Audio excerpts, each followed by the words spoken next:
Good evening, ladies and gentlemen. Thank you very much for the introduction.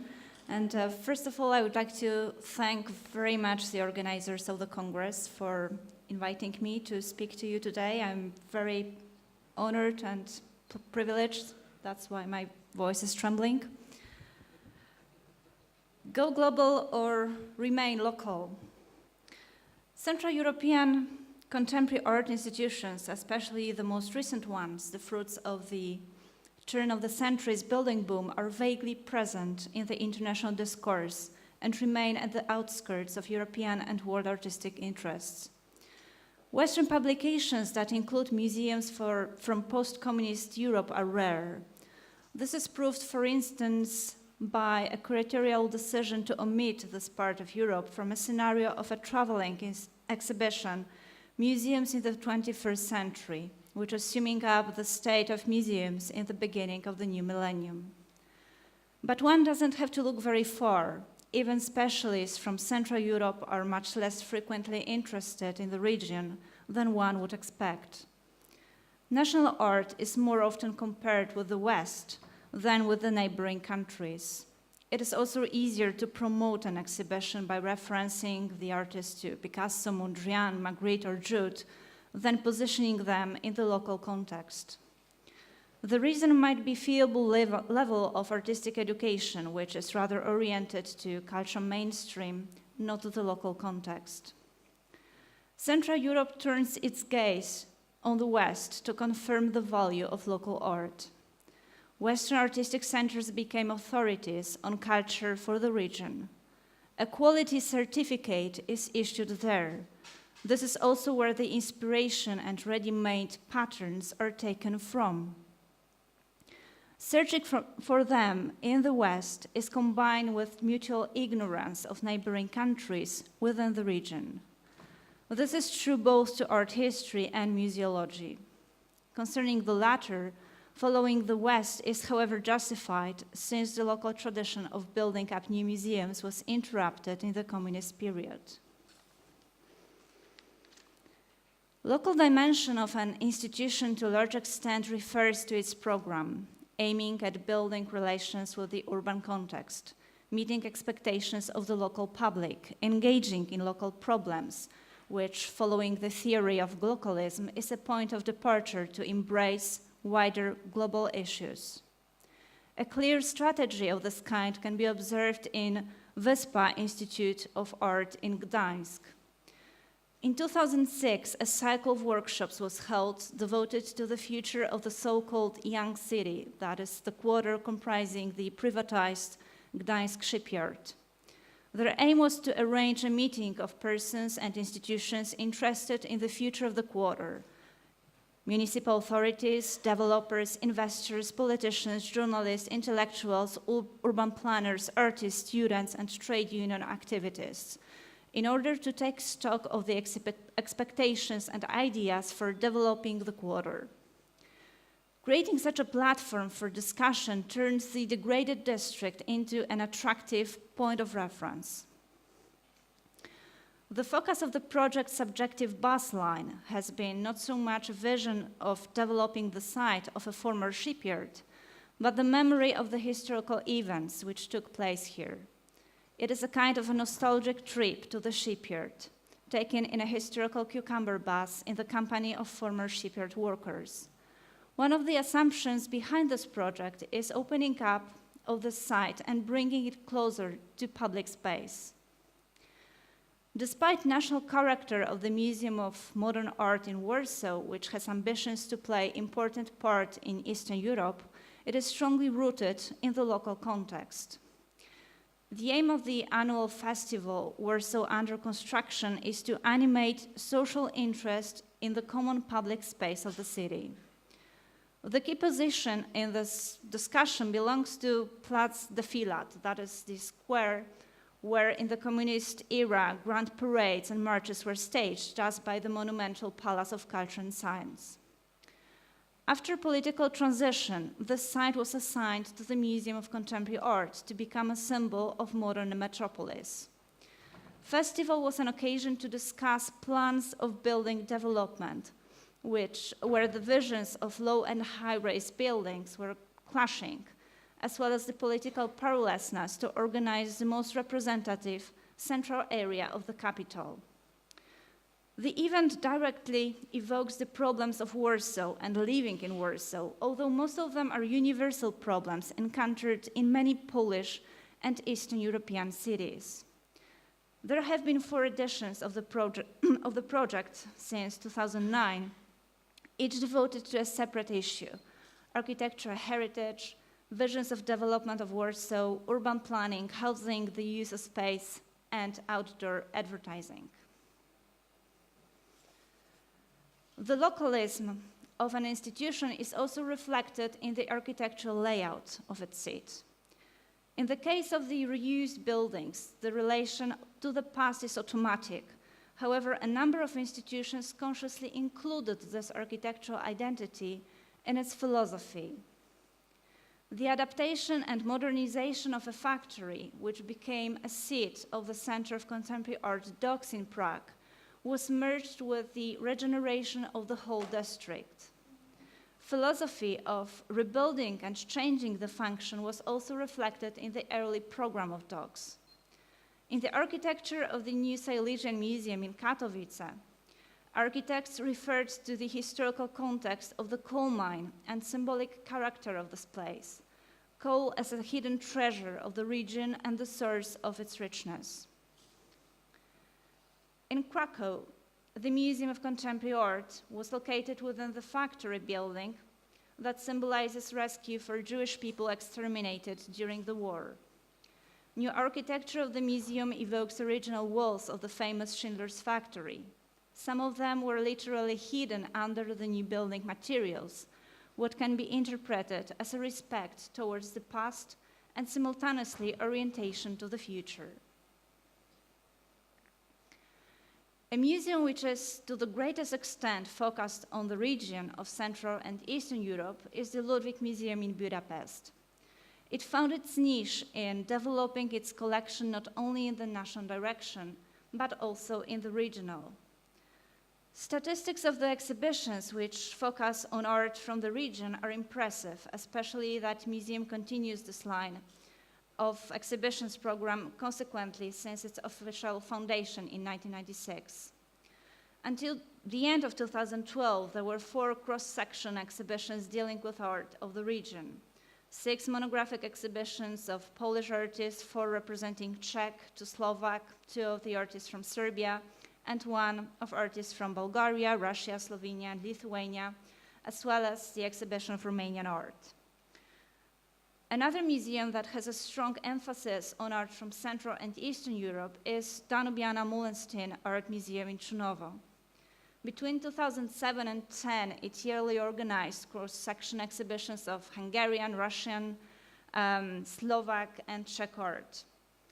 In the Czech Republic, the most Central European feature is represented by the collection gathered by Meda and Jan Mladek on view in the Kampa Museum in Prague. Apart from the Czech artists, collection comprises works by Slovak, Polish, Hungarian, and Yugoslavian artists.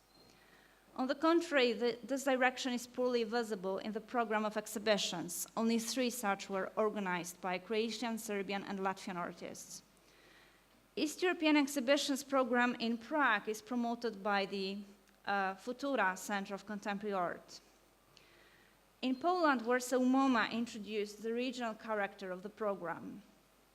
When Janna Mytkowska took the post of the director, she said, "Museum in Warsaw can become an important center of research on the region with which we are connected by means of historical experience." In its temporary seat, museum organized 2 East European exhibitions. The list doesn't include exhibitions where works by regional artists accompany Western or Asian artists. Ludwig Museum, Futura, or MoMA surely are Central European leaders among museums and art centers in the region. However, nowhere except the Ludwig Museum, I believe, the regional program doesn't constitute the main direction of institutions' interests. It is, of course, possible to find regional features in a number of other institutions. However, they do not have systematic character, sometimes rather incidental.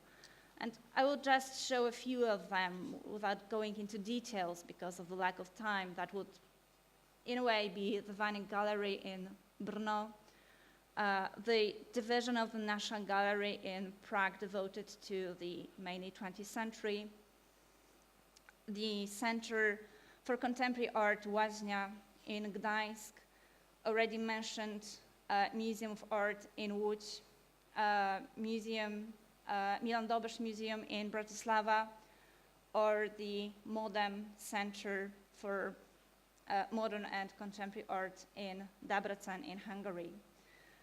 This enumeration clearly shows that despite the program, which often balanced towards the West, and despite Central Europe often is not interested in itself, and countries of the region do not so much look at each other, but to the mythical West, collections and exhibitions revolve around national art, which is accompanied with works from Central and Eastern Europe. Concerning collections, this choice largely depends on the prices of the works. Regional artists can provide international context to local art, while works by Western artists, especially the top ones, remain beyond availability of Central European budgets. It is puzzling why so few institutions situated their programs in regional dimension, going beyond local and national interests, but limiting their international optic. Considering the reasons for the situation, too small attractiveness of the region in the West comes to one's mind, which is obviously to a large extent related to the little knowledge about it. In Central Europe, there are no great collections in principle. Star architects rarely build here. There are also no great fortunes which could finance great investments and rich collections. Typology of museum buildings does not have local features. The biggest local value seems to be the focus on regional art, which is an alternative to Western mainstream collections and exhibitions, where the same artists dominate, whose art is considered as canonical. Many institutions in Central Europe declare interest in regional artists, but it is still not so well visible in their programs comparing to predilection for the world art. Regional identity of the institution surely refers to Warsaw MoMA, Ludwig Museum, Museum Kampa, not mentioned here, Erste Bank Collection, Kontakt, and Moderna Galeria in Ljubljana. But in general, too often a common Central European denominator is missing to speak about museums and centers of Central Europe than in Central Europe. On the other hand, the number of initiatives focused on the region is growing. In 2011, a new building of Moderna Galeria, the Museum of Contemporary Art, was opened. The Central European Forum Olomouc and the building of MoMA in Warsaw await for the buildings. In the new building in Ljubljana, a collection Art is 2000 plus was situated. The mission of the collection is to animate a dialogue between the East and the West that would contribute to abolish the division, to quote by the director of the museum, to help the idea of Eastern Europe as a blind spot of history to finally disappear from the map of Europe. Focusing on locality and building its uniqueness, representing and promoting local traits in art seems to be the best strategy for escaping from being peripheral.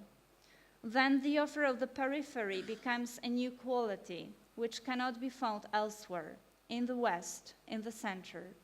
It is no longer a white place, but something that has a unique name and a unique value. But still it seems that institutions would not risk this turn until the center does not bless the choice. Thank you very much.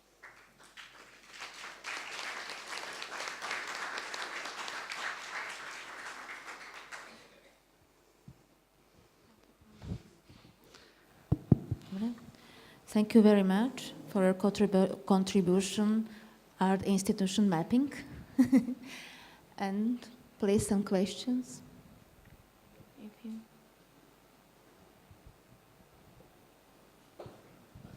Yes. I know that the Pinchuk Center doesn't fit into the Central Europe kind of scenario, but how would you place the Pinchuk Center in Kiev in the context of those museums that you described in your presentation? Because you talk about that none of those museums have money to buy works by Western artists, and Pinchuk has bought many of them and, you know, made a kind of a statement about possibility of having those works in the East or in the Central East, I guess. Well, it is very difficult to speak about something that one hasn't seen. I've never been there, and well, I really feel as not the one person to speak about this collection, but this is really a contradictory to what I just said. This is a great fortune, this is a great collection, a kind of a mythical collection. And well, when I was thinking about mapping of collections, of institutions, this is what I was doing in my PhD thesis. I thought that maybe it would be a great idea to make a kind of a networking among the museums. Maybe that would be a great idea to have a kind of a branch of a museum abroad and to create something of this kind in Central Europe, or generally speaking in Eastern Europe. So I believe that it would be a great thing for many reasons to have this kind of collection in Central Europe, but well, I believe that on many other reasons it is a different league for us, that it's a completely different universe. Yeah, I think I can a little bit help you, you know, to explain the Pinchuk situation. I think Pinchuk's story does not belong to Central Europe, but to Russian, rather to the Russian behavior to art or something like this. First of all, it's quite global collection, but in terms of commercial art, you know, he is so much interested in art which has high rank values, speaking, you know, in economy, and it reminds me something. Some Russian collectors in Moscow, for example, who do think in the same way, but they do not have such a you know, a strong position as Pinchuk has, but.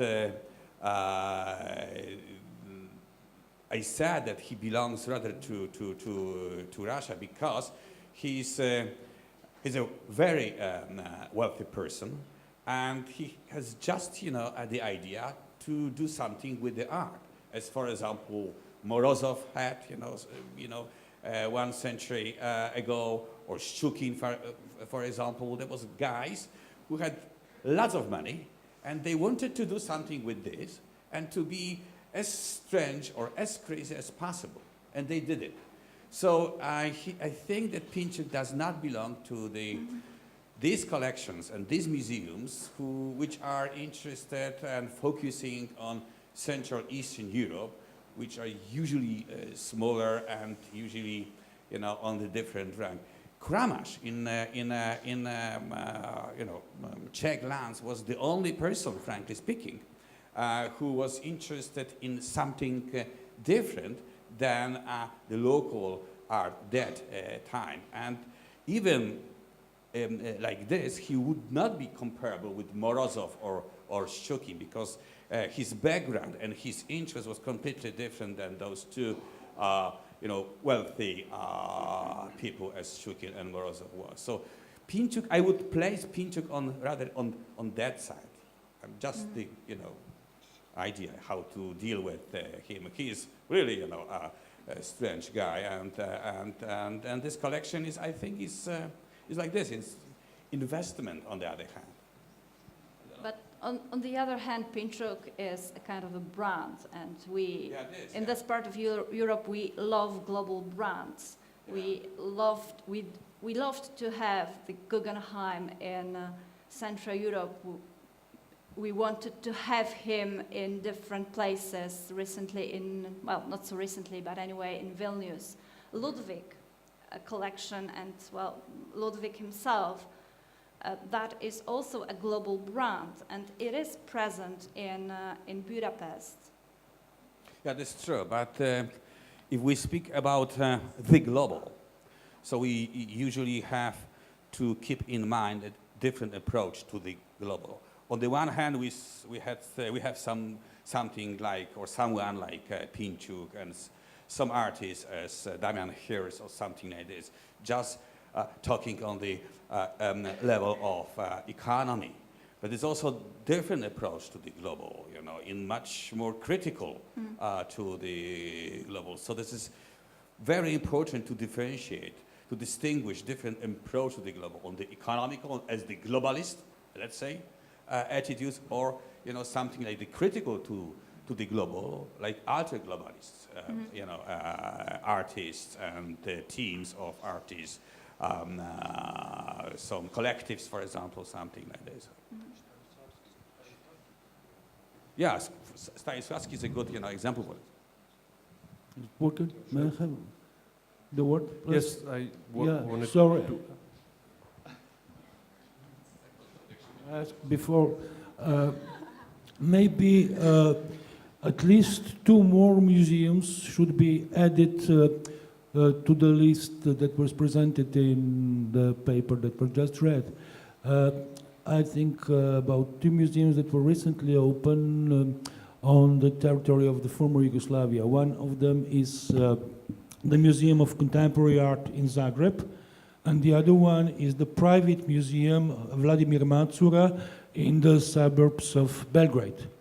So both are important for various aspects. The Macura Museum, well, Vladimir Macura is not François Pinault, he's not Pinchuk, but he was and he is a very, very passionate collector, and so he contributed a lot to collect the early 20th century avant-garde from the Balkans and Central Europe, especially the Zenit group, the Zenit movement and the tank and so on. And he's continuing his research, and his collection is growing bigger with the works of contemporary art. On the other side, the Museum of Contemporary Art in Zagreb, I think, fulfills a very important task in the sense that it confrontates or establishes a dialogue between the mainstream or the Western art and the art of Eastern and Central Europe. You might know the Croatian art scene, and especially Zagreb, was very important in the 1950s and in the 1960s. In the 1950s with the Exat 51 group, and in the 1960s with a series of exhibitions called Nove Tendencije, New Tendencies, where the works of artists from all over the world of the op art or phonetic art or geometric abstraction generally were presented. So in this sense, I think it is important that this dialogue is being kept, because, of course, it is very good that in the museums just presented, a lot of space is given to the art production of the so-called Eastern and Central Europe. But we have to be careful to avoid another isolation, to stress too much as it to go to the other extreme. Until recently, this art production was ignored. Now it is in focus and center. So I think what is important is the dialogue with different cultural contexts. Thank you. Well, thank you very much for the comment. I fully agree, but, well, I simply couldn't include everything, and my paper was just to pinpoint actually the problem, but of course there is a lot of other issues, a lot of other places, and a lot of other museums, centers and collections to be to talk about. So I simply spoke about Central Europe, which I defined as this actually geographical area, but of course there are also lots of other places where you can find fantastic examples of what I just was speaking about.